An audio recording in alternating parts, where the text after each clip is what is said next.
كانت ليلة من ليالي الشتاء الباردة، والسماء تمطر بغزارة، والناس تحتمي في منزلها من البرد والمطر. وكانت هناك فتاة تقف خلف الستائر ترقب المطر وهو يتساقط. قد يحب الكثير المطر والآخرون يكرهوه، ولكن هناك من يخاف منه، وهي تلك الفتاة التي ترتجف بشدة وهي تراقب المطر، لأنه في ليلة ممطرة كهذه حدث شيء مؤلم لا ترغب في تذكره حتى لتنتبه الفتاة لصوت الدادة الخاصة بها التي تدعى سامية، ولكنها تعتبرها مثل والدتها التي توفت في صغرها. خضتيني يا ماما. ما تخافيش يا حبيبتي، تعالي، ما تخافيش، مش هيحصل حاجة، أنا معاكي. أنا خايفة ما تبقيش معايا زيهم، خايفة يحصل حاجة ليكي أو لبابا. استهدي بالله يا حبيبتي واستعيذي بالله، ما تخافيش من حاجة. لو جرالكوا حاجة أنا هموت. بعد الشر عليكي يا تاليا، ما تقوليش كده، مش هيحصل حاجة، ما تخافيش. يلا نامي يا حبيبتي، عندك جامعة الصبح، يلا يا حبيبتي. حاضر. أغلقت سامية النافذة وربتت على شعر الفتاة بحنان حتى نامت الفتاة. فتنهدت سامية بإشفاق على تلك الفتاة المسكينة، ثم خرجت من الغرفة بهدوء.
ألو، انتي فين كل ده؟ أنا جاية في الطريق أهو. الحمد لله. ده انا قلت هتغيبي واصور لك المحاضرات زي كل مره ينزل مطر فيها. أنا مش هغيب تاني خلاص. انا بهزر عادي، بصراحه قلقت عليكي قوي. ما تخافيش، أنا كويسة الحمد لله. الحمد لله. طب يلا انجزي بقى ما تتاخريش. حاضر، ما تخافيش. سلام. سلام.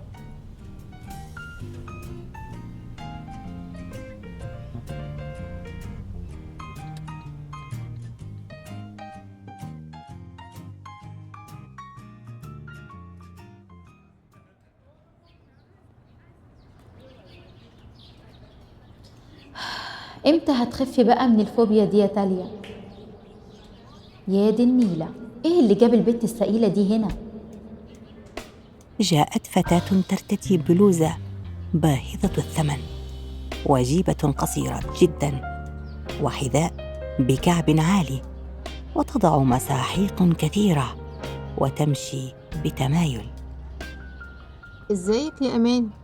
عامله ايه؟ احسن منك يا غيتتا. الحمد لله. وانت يا باكي؟ الحمد لله. امال فين تاليا؟ هتغيب النهارده كمان؟ لا، هتيجي ان شاء الله. اهي جات اهي. نظرت باكينام بحسد لتاليا الفاتنة والطيبة، بالرغم من أنها دائما تدخل الجامعة وهي منكمشة في نفسها، حتى وصلت لهم. ازيك يا باكينام؟ عاملة ايه؟ كويسه الحمد لله، وانت؟ الحمد لله. طيب سلام بقى يا باكي، احنا طالعين على المحاضرة.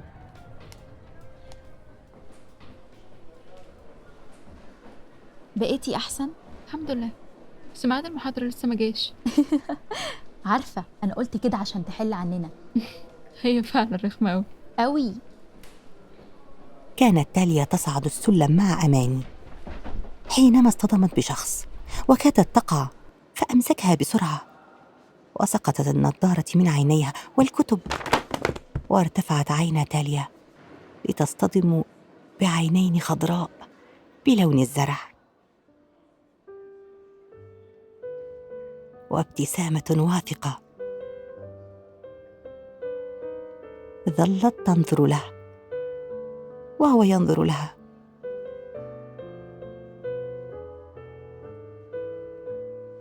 ثم ابتعدت بارتباك. أنا آسفة، أنا آسفة أوي. لا لا لا لا لا، مفيش حاجة، أنا اللي آسف، ما كنتش مركز. شكرا. مفيش داعي للشكر. أنا اسمي يوسف، وإنتي؟ يلا عشان ما نتأخرش على المحاضرة. وذهبا وهو ينظر لها وهو مبتسم بإعجاب وثقة وغموض أيضا.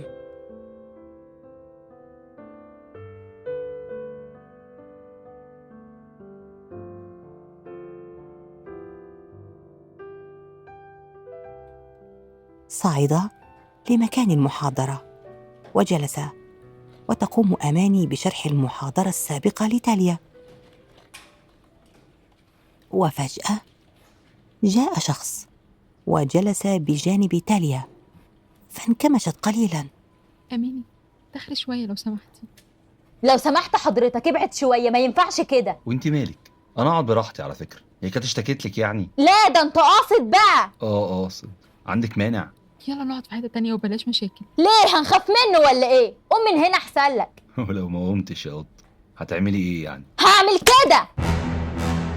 ساد صياح واشتباك بالأيدي، ثم دخل المعيد وقام بإبعاد الرجل عنهما، وأخذهما الثلاثة لغرفة مكتبه. وتفاجأت تاليا بأن ذلك المعيد هو ذلك الرجل الذي اصطدمت به، يوسف. وظلت منكمشة وأماني تتشاجر مع حازم. ممكن أعرف إيه اللي حصل بالظبط؟ واحده بلطجيه بقى، هنقول ايه؟ اتلم احسن لك بدل ما تتضرب في وسط الناس يا قليل الادب. لا قليل ايه، انت عديم الادب. بس اسكتوا شوية، واحد منكم يقول لي إيه اللي حصل. أنا هقول لحضرتك. يعني هو اللي مش محترم، وأماني كانت بتجيب لي حقي، وبعدين هي اتكلمت بذوق لما ما ينفعش معاه، كلمته باللغة اللي هي تنفع معاه. طيب أنا هتصرف، اتفضلوا دلوقتي، بس ممكن أعرف أساميكوا إيه بالكامل؟ ليه حضرتك؟ احنا ما عملناش حاجة. عارف، بس هاتوا أساميكوا بالكامل. اماني عبد الرحمن. تاليا عبد العزيز. طيب اتفضلوا دلوقتي، وانت تستنى معايا، فاهم؟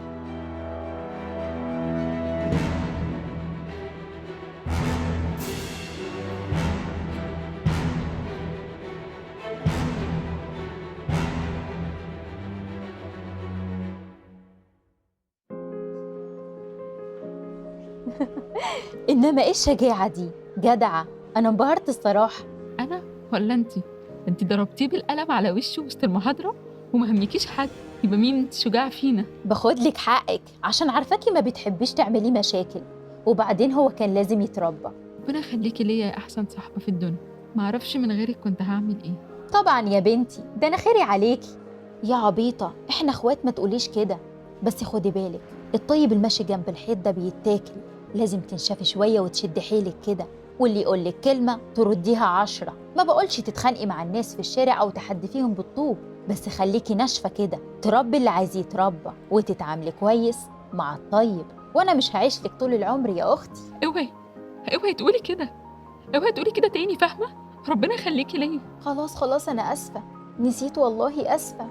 بطلي عياط بقى لو سمحتي. خلاص انا مش زعلانه، انا هروح اغسل وشي واظبط الميك اب اللي باظ واجي. اوعي تاكلي الساندوتش بتاعي ولا اخنقك. لا اطمني يا اختي. ذهبت تاليا للحمام لتصلح مكياجها، وبالفعل فعلت. وحينما خرجت وجدت باكينام تتحدث مع ذلك الرجل الذي تشاجرا معه، فأنصتت لهم دون أن ينتبه وسمعت. ما يخصنيش، خلصني منها. هو انت ليه متغاظه منها قوي كده؟ عامله نفسها الطيبه الكيوت الجميله المحترمه المثقفه المتواضعه اللي بتساعد الفقراء والمساكين عشان الكل يحبها، وطبعا يكرهوني انا عشان فاكريني متكبره واني لازم اساعد كل من هب ودب عشان ما بقاش متكبره. تاليا دي واخده كل الحظ اللي في العالم بسبب نفاقها ده. لابسة قناع الملاك قدام كل الناس فخلتهم يحبوها. عندها أب حنين وبيخاف عليها وبيعمل لها كل طلباتها كأنها ملكة متوجة. ناجحة في دراستها وكل الناس هنا بيحبوها. هي قصدها تبيني أنا الوحشة؟ لا، لازم تخلصني منها حالا، أنت فاهم؟ ايه كل السواد ده يا شيخ؟ يخرب بيت كده، هي كانت عملت لك ايه يعني؟ يلا مش مهم، انا مالي.